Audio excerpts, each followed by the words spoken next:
Speaking of wine, we're ready to move on to the next part of our program today. So everybody probably showed up today because you wanted to learn why wine is so freaking magical, right? I see some people who are just like, yes, wine is magical. I know the healing powers of wine. So we have our own JJ here today. Now JJ is actually one of the volunteers here at Kansas City Oasis. He's actually the one who finds all of these amazing people who come up and do all of this music. So, and he himself is very talented. So if you've never been to Oasis before, occasionally JJ will actually come up and he will perform for us as well.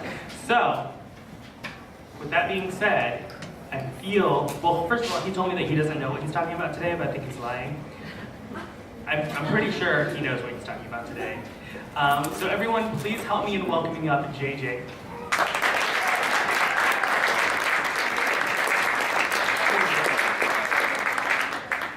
Well, it's about noon, and I think noon's a good time to start talking about alcohol. And alcohol's been very important to human society. It's a lot of anthropologists believe that alcohol is the reason that we started to settle down and live in the same place at the same time, rather than wandering around gathering nuts and berries and stuff from the bushes. Which was a good time too, because we appeared to play a lot more music back then. But we discovered that if we stayed in the same place for long enough, we could grow barley. And imagine almost everybody here knows what you do with barley. Which is, yes, it's much better than grape nuts, which is also barley.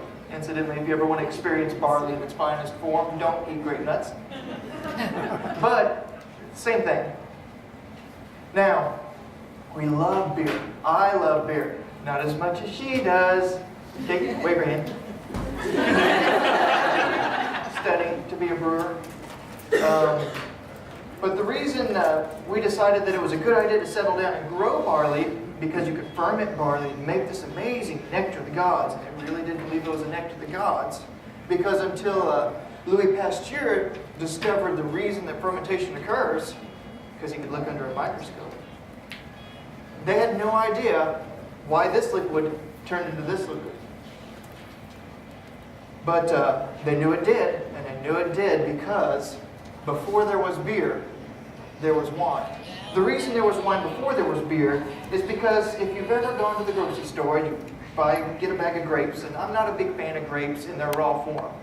I need them processed and properly set and left alone for a significant amount of time, preferably a good 7-8 years, and that's when grapes really get delicious. But there are many exceptions to that, which we will go over in due time. The thing about it, if you've ever gotten a thing of grapes, you get it from the grocery store, you look at it, you go, look at the grapes. You get all excited, like my son does it, you get grape, and he makes the face, and he looks at the grape, and the grapes get that white coating on it. You ever seen the little white? It looks like dust, like they put on a preservative or something, but it's not a preservative. That shows up with grapes almost all the time. It's yeast. Grapes and yeast go hand in hand naturally in the wild. And because they do this, and it's the kind of yeast that likes sugar, and when it likes sugar and it eats sugar so that it can make more yeast because it's the circle of life, as it does this, it has waste. You know, it's kind of like, you know, fecal matter, but we like it, because that's also the circle of life. You know, in a weird way, we are the fungus of the yeast. And because when primitive people would gather grapes and they would gather them together, because it sucks to walk all day, you know, eat. Rather, gather in your stuff, take it back to wherever you're hanging out, and leave it there. And then you have food, you don't have to go out and about all the time. So they get all these grapes and they bring them back and they put them wherever they were putting them, usually a hole in the ground, some stones. And sometimes they'd hang out at the same spot because food was plentiful. As they were hanging out at the same spot, chilling, all those grapes would be sitting there chilling and getting squished and just hanging out.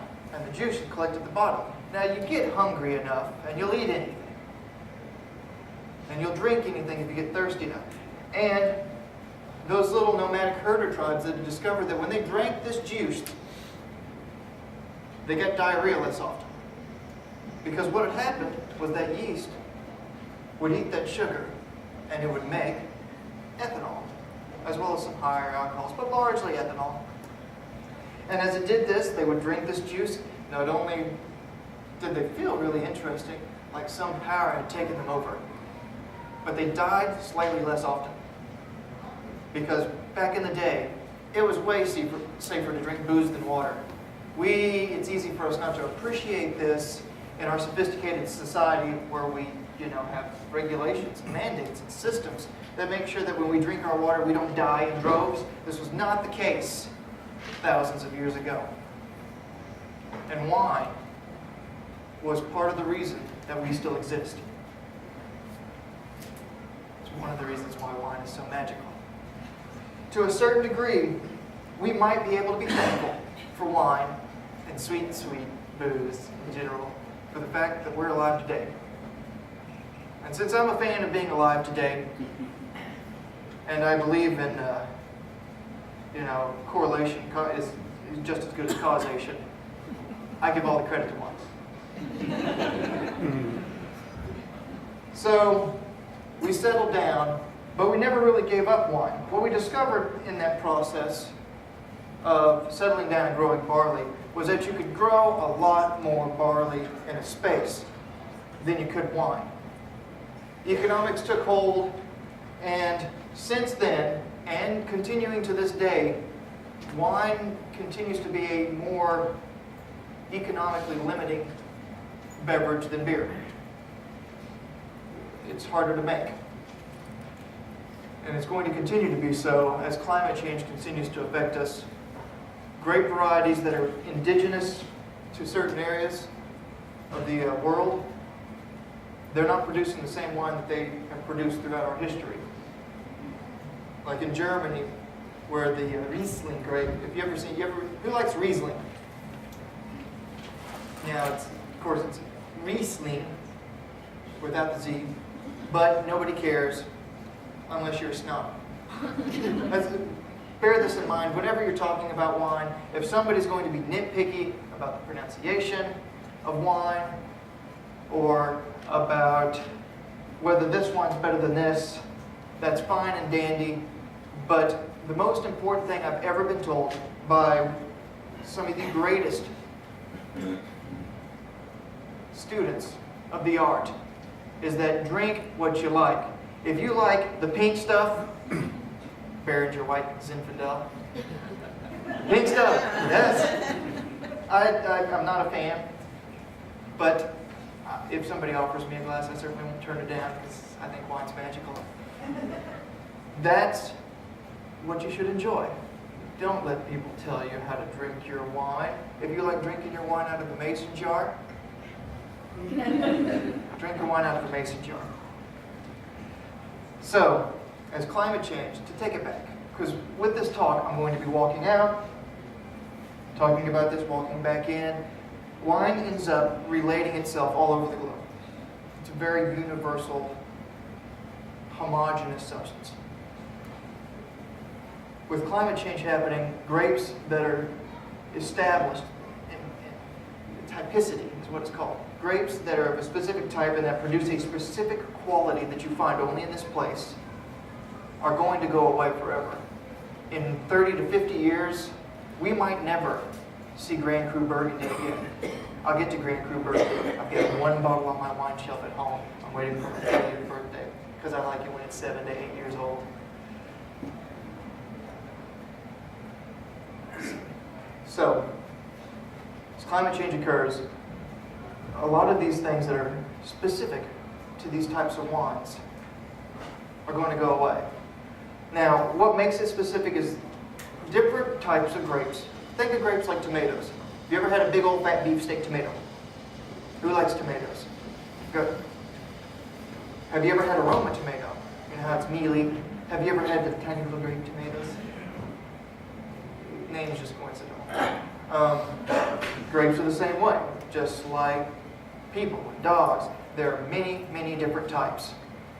And humans, for a long time, have bred these grapes so that this grape they found does really well in this area and doesn't do so well in this area and does fantastic in this area, and in this area, for whatever reason, and the French call it terroir, sound all fancy. In this area, this grape produces a characteristic that you can always point out that no other grape will manage to produce. That's what really makes wine so wonderful. Who here likes wine?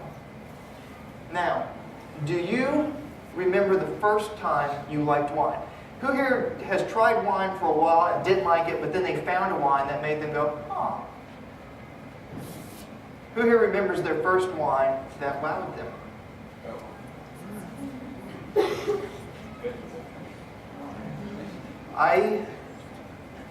My journey down wine road, I wasn't driving, began when I took a job as a server at Zio's Italian Kitchen in Olathe. It's behind the big AMC 30, and it was an Italian restaurant, and they had this penchant for being fine-ish dining. You know, they gave you that fine dining experience, table service, but they would take you in and train you with absolutely no serving background whatsoever. And this is good, because I had none. Can describe the level of awkward I was for the first 3 months, because I'm a very awkward person. Once I learn how to do something well, I can execute it with skill and panache and style, debonair.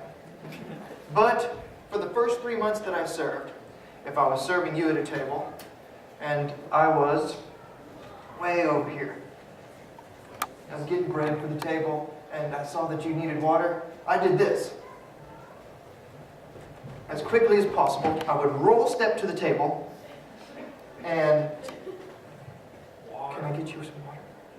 Oh, it'd be my absolute pleasure to bring you some water. And then, as quickly as I possibly could roll step, I would walk away, and I would make these gigantic circles. I started drawing loops in my mind about passageways and passes. I could take all the tables to be the most efficient person that I could.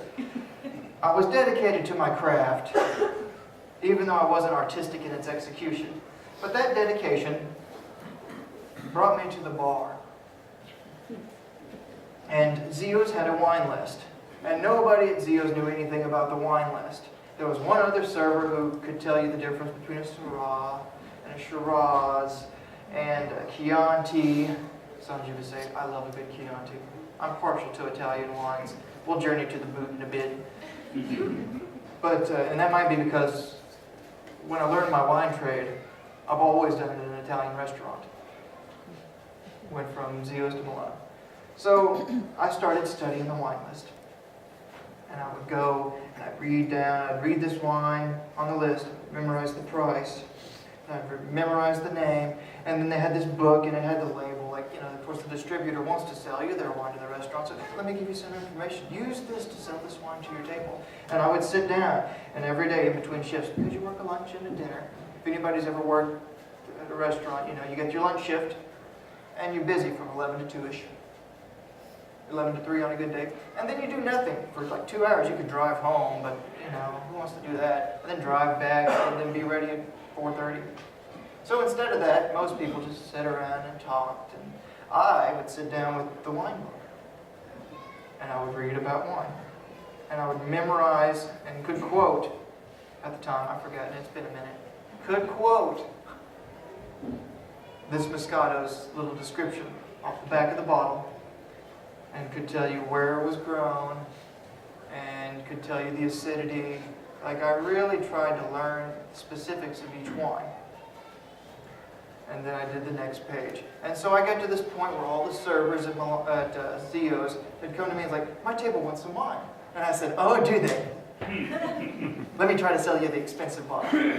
Expensive bottle at Zio's, which was not terribly expensive, it was $65. And it was a Super Tuscan. A Super Tuscan wine is an interesting wine. A Super Tuscan wine is a wine that comes from Tuscany. Has anybody ever been to Italy? Show-offs. Italy is a crazy, crazy wine country. The name, the Greeks called it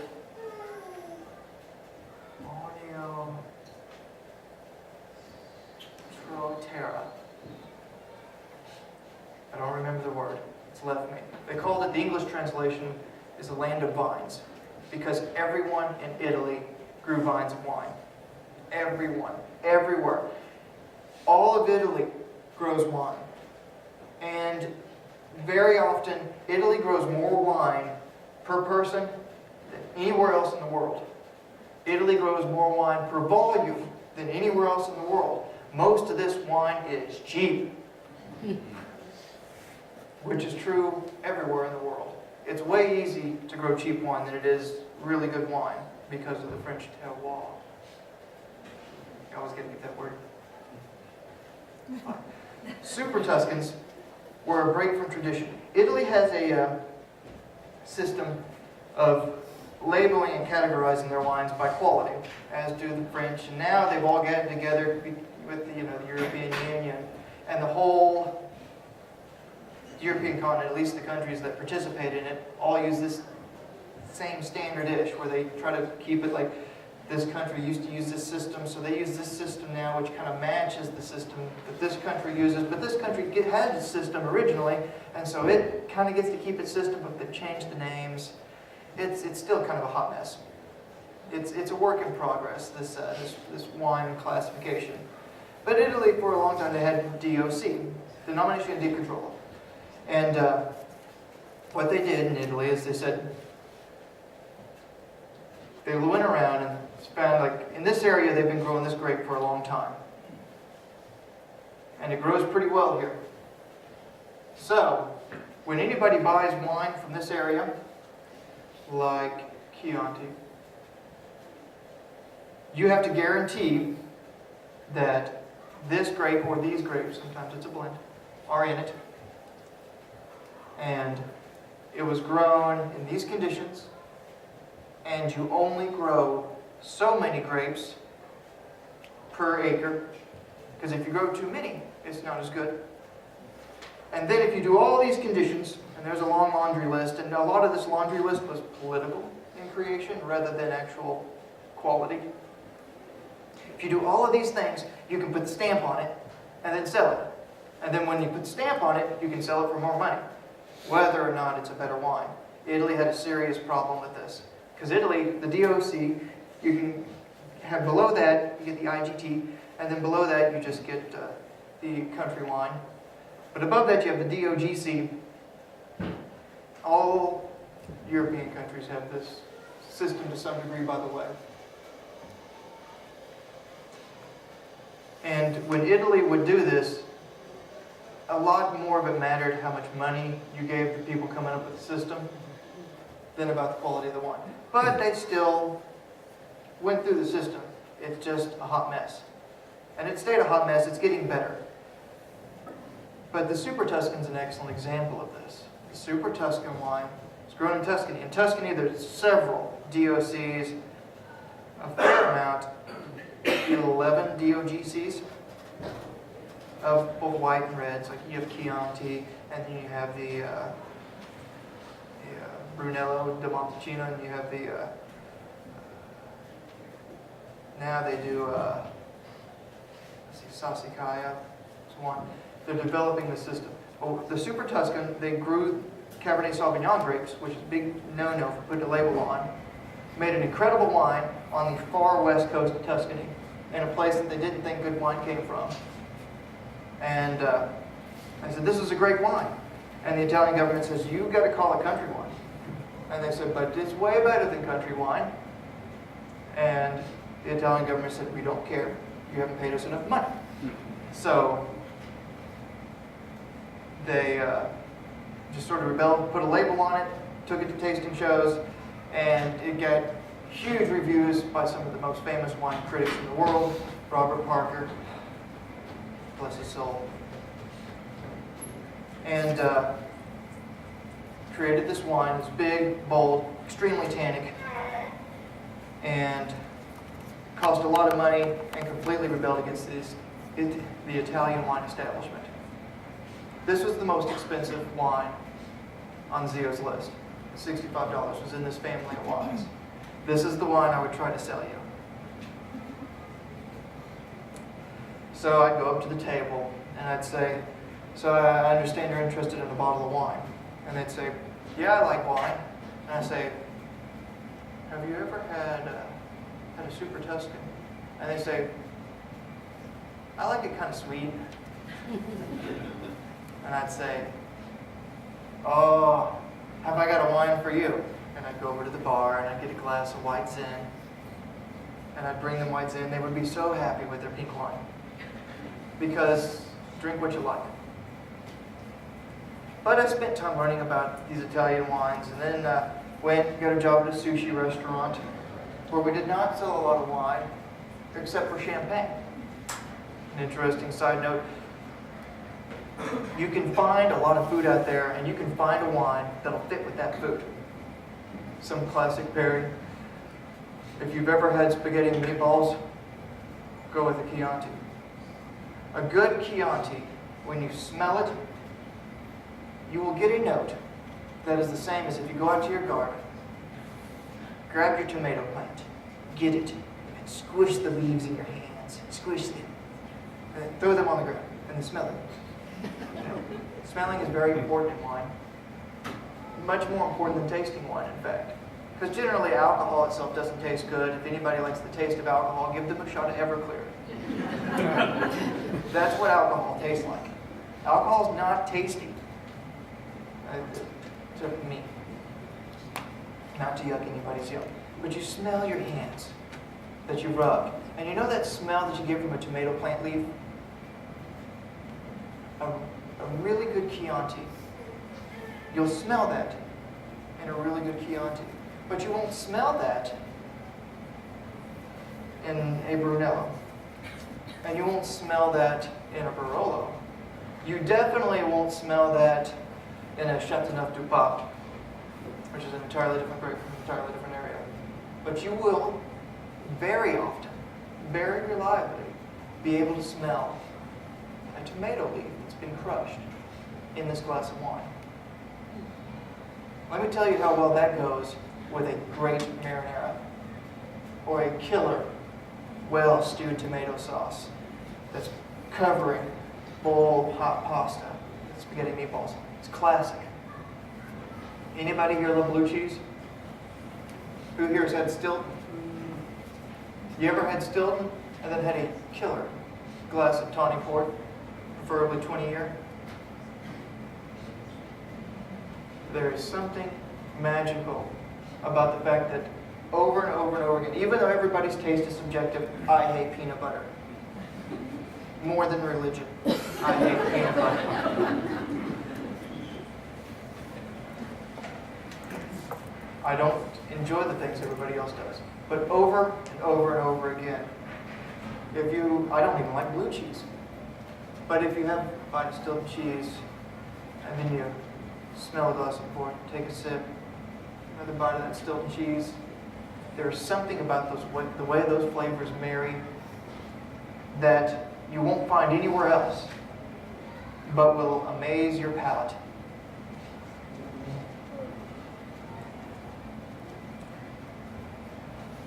It's this pairing that's one of the things that makes wine magical. So at the sushi restaurant that I worked at, we sold a lot of sushi. Mostly nigori. I mean, everybody likes the rolls. You know, you get it on and everybody, California roll. And little fireworks go off and everybody gets excited because California rolls are so cheap for a sushi restaurant to make. They're cheaper than dirt. I could go outside and I'd have a harder time buying dirt with the money in my pocket than I would a California roll sometimes. It's just cheap. And they just sell this stuff like water. But really good sushi, which sushi, of course, refers to rice, not the raw fish. That's sashimi. Really good sushi, which refers generally to the raw fish and the rice together. You get the little ball of rice, and then they take the little bit of wasabi. And you do that with the rice. And then they put the little piece of fish on it, and you eat it, and that wasabi hits you, and you know you got the spiciness, very similar to horseradish. They're kissing cousins. And you follow it with a glass of champagne. Good sushi rice, it's got kind of this bready note. And good champagne, I love a good blonde de noir. There are 4 major kinds of champagne. There's the blends, where they don't particularly care which type of grape goes in. There are 3 major grapes. There are 7 grapes total that go into champagne. Or you can't put, remember how I told you about the stamp? Can't call it champagne unless it has these 7 grapes. And they only really use 3 of them. Almost no major producer uses the 4 minor grapes. They're really minor. The 3 major ones: Pinot Meunier, Pinot Noir, and you have Chardonnay. Chardonnay is white, Pinot Noir, Pinot Meunier. They're red grapes, but they're really dark red. They're not like your table grapes red, which makes an awful wine, incidentally. Wines made with those American grapes, sweet American grapes that you like on your table, you make wine out of it, and a lot of sommelier and masters of wine, they will describe this wine as foxy. This is not in reference to the Jimi Hendrix song, but rather, if you've ever known anyone that goes hunting and they want to, or if you've ever used it to repel predators from your garden and you bought fox urine, that's what they mean by foxy. That's what you get from American grapes. Sometimes it's okay. I've had some really impressive local Missouri wines that I did, like, you smell them and you're just like, and you get the face and the lip and just.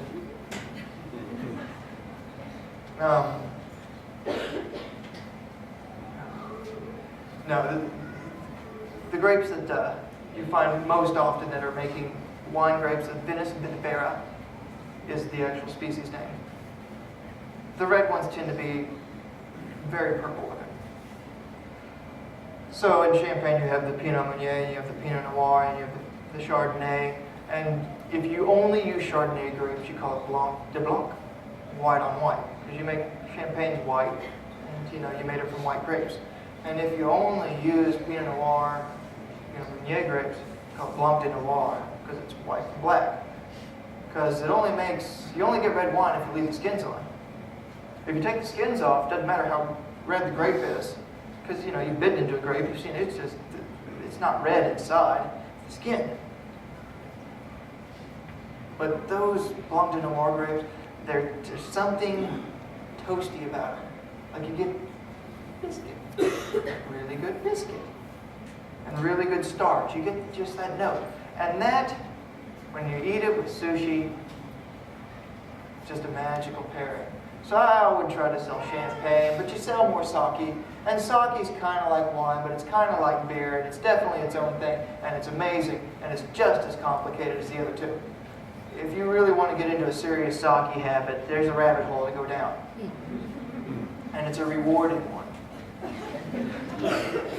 And depending on your level of hangover that you like to tolerate. So after the sushi restaurant, I took a job as a salesperson. And that was awful because I'm not a salesman.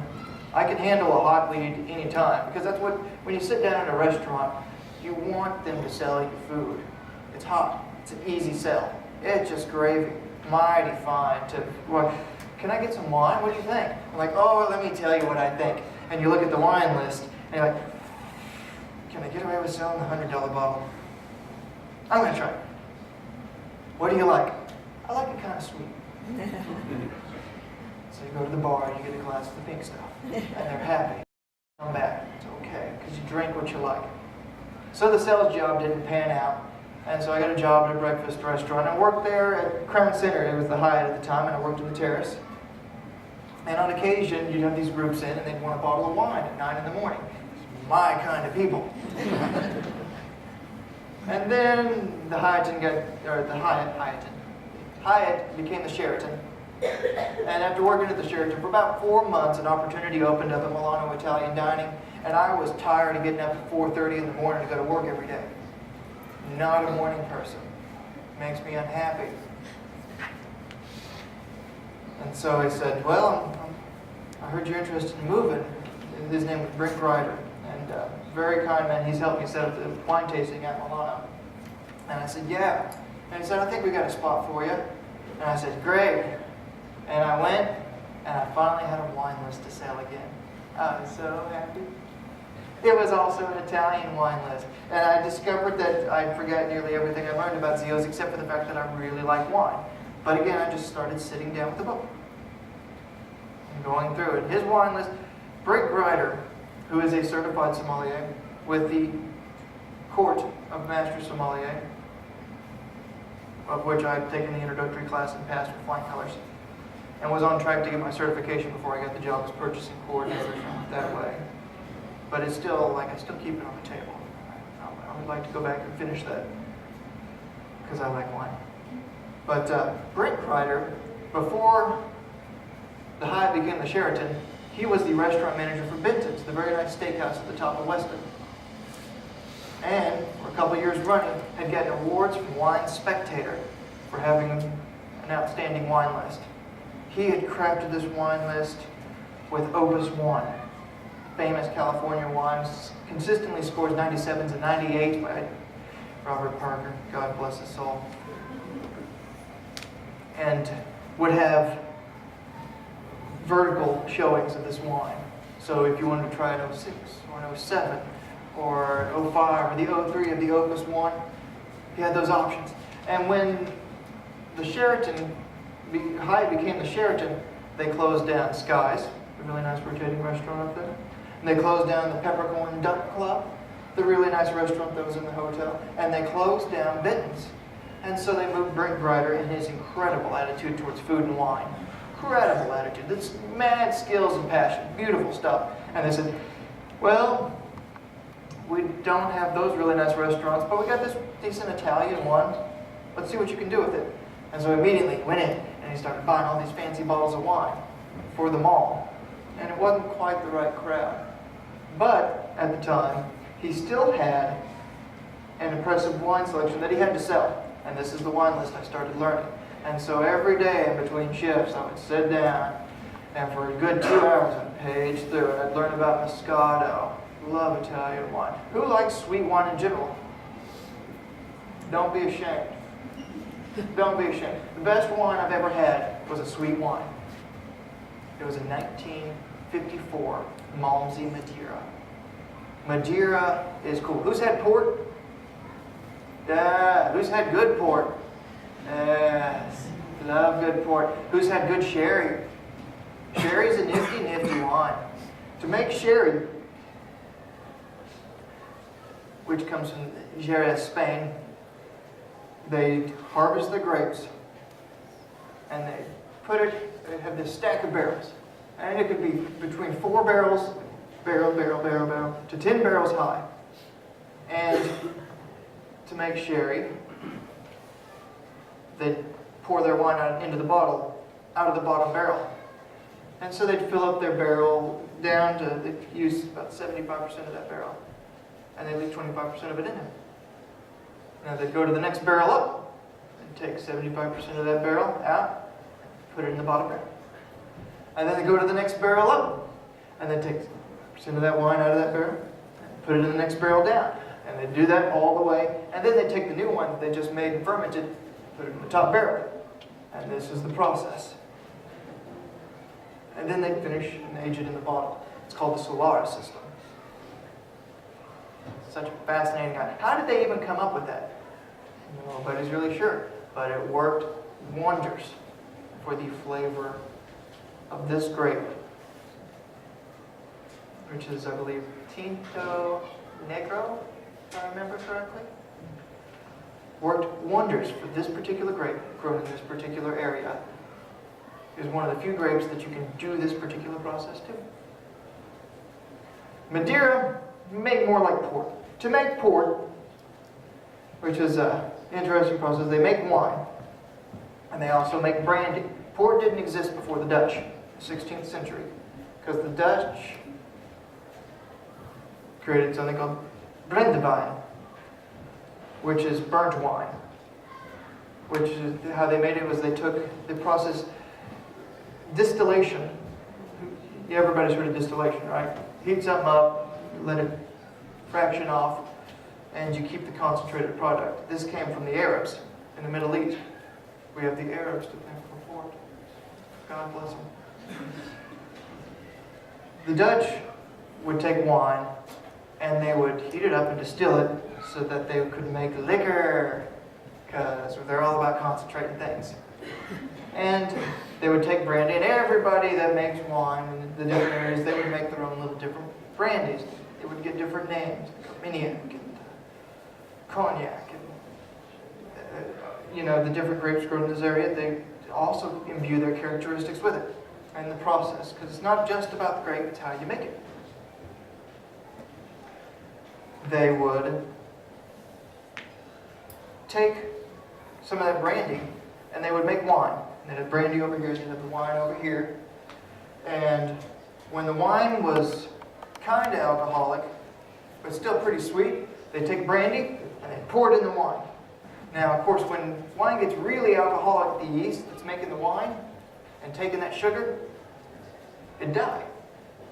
Because usually when you make wine, you leave it in there and it ferments, and it ferments, and then it gets alcoholic enough where the yeast that's eating the sugar to reproduce kills itself by its own excrement. Tough way to go. Thank you for your noble sacrifice. And in the process, it would that wine would stop fermenting.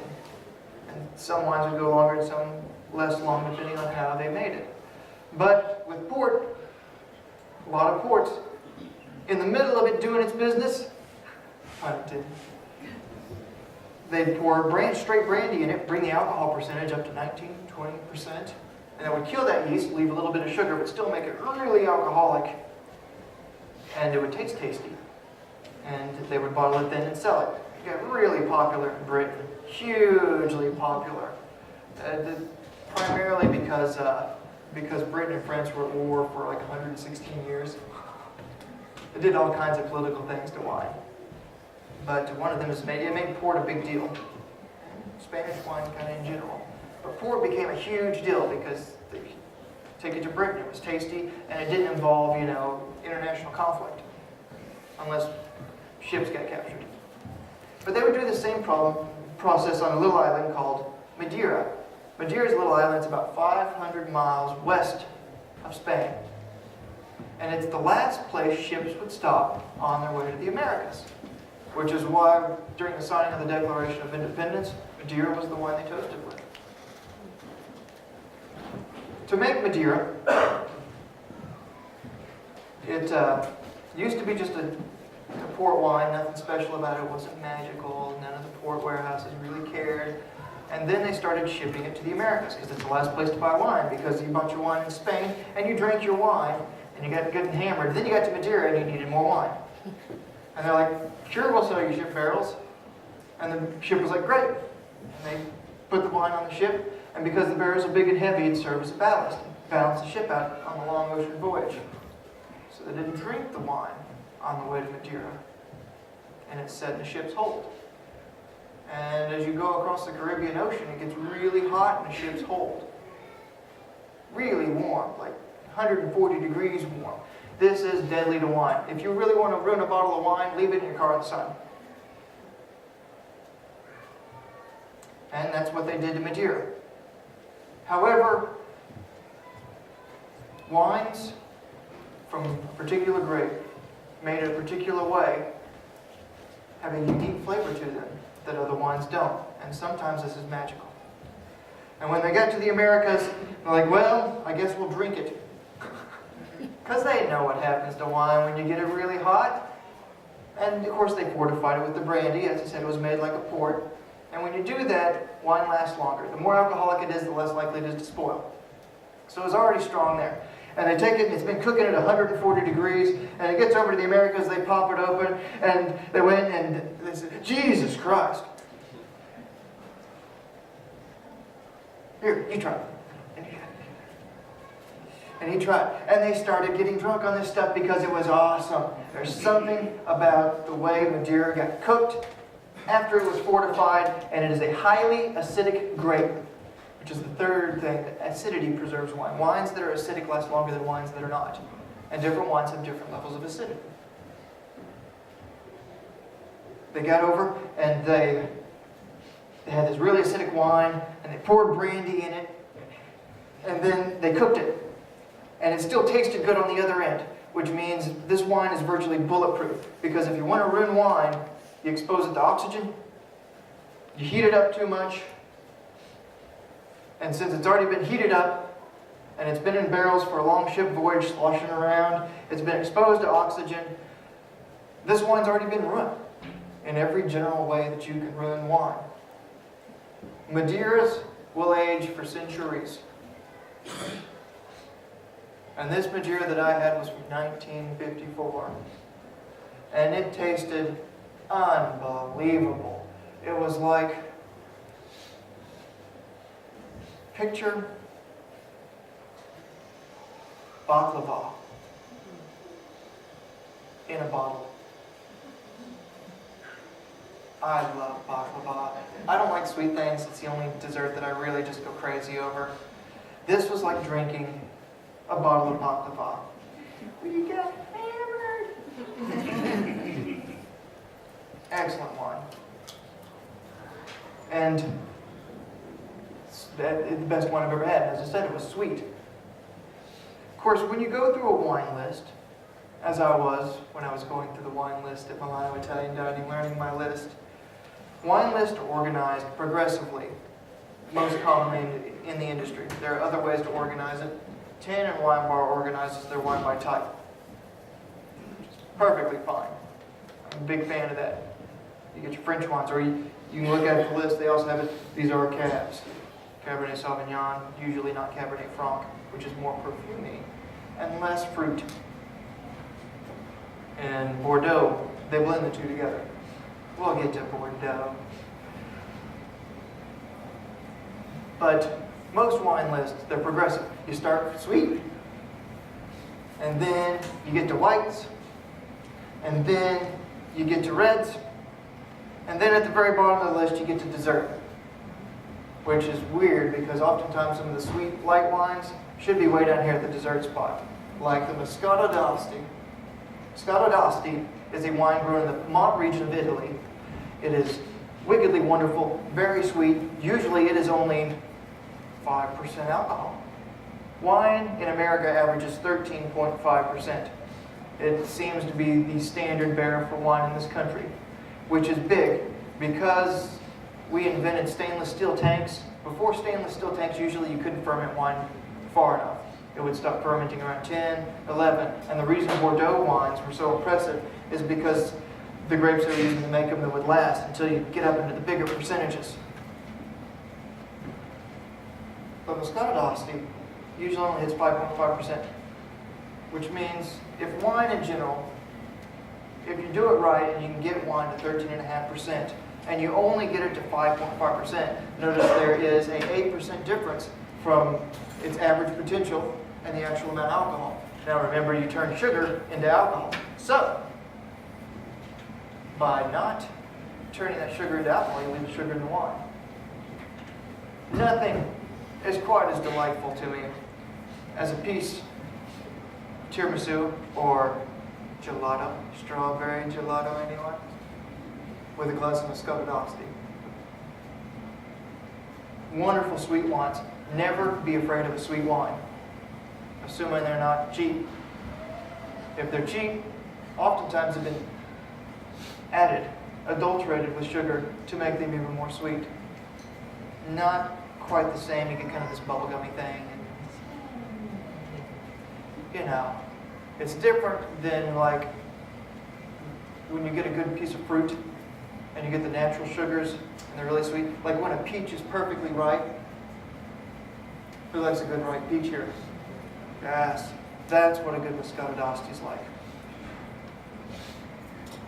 You get those sweet wines and they're marvelous. Then after I learned through the sweet wines, you get to the white wines. White wines that are not sweet go from light to medium body. And you'll find delightful things about them all. What fascinates me about a good white wine is one of the most amazing experiences I've ever had. I was sitting in my introductory course, and they had put out a Sauvignier. A Sauvignier is a wine from the Sauvignier region of France. and it's AOC. It's very, very important. It gets the stamp, and it deserves it. France did a much better job about giving their wine stamps of quality than Italy did.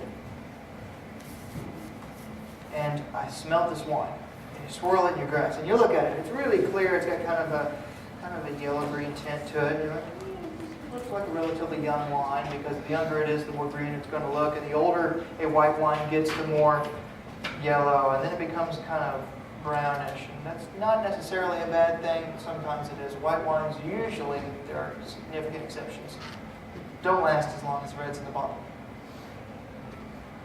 So if you've got a white wine that you've been hanging on for 6 or 7 years, but it's not a particularly fancy wine, time to open it up. Not necessarily a good idea to camp on it. And so I had this wine. I could tell it was kind of young, and I was like, oh, this looks good, and I understand that they're not going to give me some funky wine. So I take it, swirl it, and I smell it, and the thing hits me in the face, boom, with honeysuckle and green apple. That's what it smells like.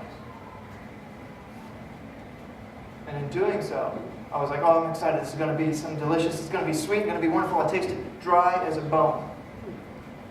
See, I can talk about wine a long time, because I am out of time. But what we're going to do is, for those of you that come out to the wine tasting, I will go through the process of how to identify those smells and those tastes. It's 2 o'clock at Milano, so Crown Center. And we'll be covering 4 or 5 delicious wines. It's $12. And that doesn't include the tax or the gratuity, which I believe will be added. And thank you all very much.